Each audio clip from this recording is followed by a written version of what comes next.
I'm looking at Matthew Stafford.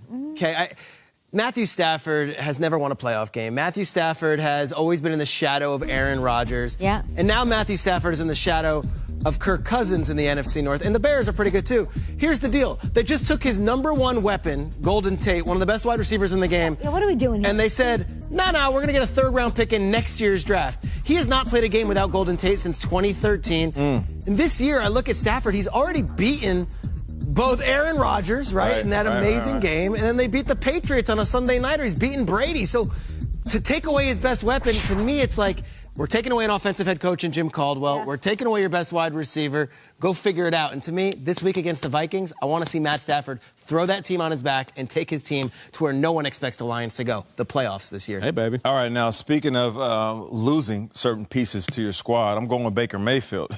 You just posed the question, what if Matt Stafford had to lose this, lose that? What about losing your head coach in Hugh Jackson? What about losing your offensive coordinator, Todd Haley? Yeah. Not to mention the guys that are already going from this team, Carlos Hyde, Corey Coleman, Josh Gordon, like all these different individuals.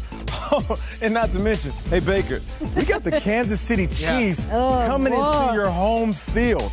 How are you going to sit there and make the plays you need to make up against one of the best teams in the business? So I'm going with Baker Mayfield, man. Feel your hustle. Hey, you want to shock the world? You want to be Baker? You want your story to ring louder than it's ever rung before? Go out there and pull up the biggest upset of the NFL season. This will turn the football world upside down. Hey, Baker, go feel your hustle, man. Stafford losing pieces. You've got Baker losing pieces. Rodgers keeps losing games. They had the lead in the fourth quarter, and they're now 3-3-1. You can't lose this one. And they get rid of Ty Montgomery and Ha-Ha. What direction is this team going in? I'm not sure. All I know is you can pull up some bad stats on Rodgers in primetime on the road. Since 2014, he's 3-6 in those games. No bueno. This Packers season, this is do or die right here. Do or die on the road in Foxborough. You got to slay the GOAT. Yeah. Do it, Aaron Rodgers. All the pressure of the world is on your shoulders.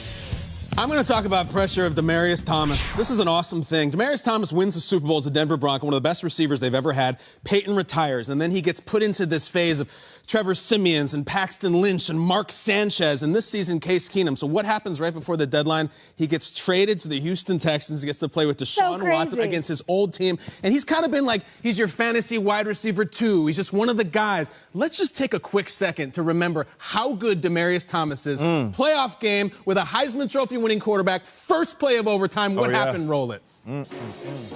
Denver's football, first snap of overtime here, tied at 23. Line of scrimmage, the Bronco 20. Shotgun for Tim Tebow. Tim play fakes in the pocket, sets, throws. Demaryius Thomas out over the 45 midfield. Here we go. 40, 35, foot race, 20, 15, 10. Touchdown! Denver is over! Fastest walk-off in playoff history, Tim Tebow's last touchdown pass. Demaryius has crazy game. He's already hearing in Houston, yeah, but he's not as fast as Will Fuller. He's a step down from Will Fuller. Go out and prove it against your old team just days after you get traded, rooting for DT. Feel your hustle.